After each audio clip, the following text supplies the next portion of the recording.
అందరికీ నమస్కారం అండి.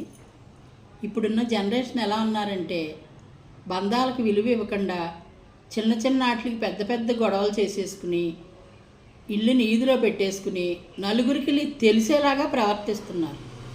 సంసారం అంటే గుట్టు ఉండాలండి, 4 గోడల మధ్యన ఉండాలి. అదే రోగం వచ్చిందనుకోండి, మనకు ఆరోగ్యం బాగాలేదనుకోండి, నలుగురు ముగ్గురికి చెప్పుకున్నా పర్వాలేదు. ఎందుకంటే వాళ్ళు ఏదో ఒక మంచి సలహా ఇస్తారు, ఒక హాస్పిటల్లో ఏదో ఒకటి ఒక సలహా ఇస్తారు. అంతే తప్ప సంసారంలో విషయాలు బయటికి తెలిసేలాగా ఎప్పుడు ప్రవర్తించకూడదు. అలాగని ఒకరినొకరు కష్టపెట్టుకునేలా కూడా ఉండకూడదు. ఇంట్లో సమర్థించుకుంటాం అలవాటు చేసుకుంటే కష్టాలు కానీ గొడవలు కానీ రాకుండానే ఉంటాయి. పొదుపు ఒకటి, ఇంట్లో సమర్థింపు ఒకటి. ఏదైనా చిన్న పొరపాటు ఉందనుకోండి, తగ్గితే తప్పేంటి? దాన్ని ఎచ్చబెట్టుకునే కన్నా గొడవ తగ్గితే తప్పు లేదు కదండి. ఎవరైనా సరే భార్యాభర్తలు అవనివ్వండి, అన్నదమ్ములు అవనివ్వండి, అక్క చెల్లెళ్ళు అవనివ్వండి, ఎవరైనా కానీ తగ్గి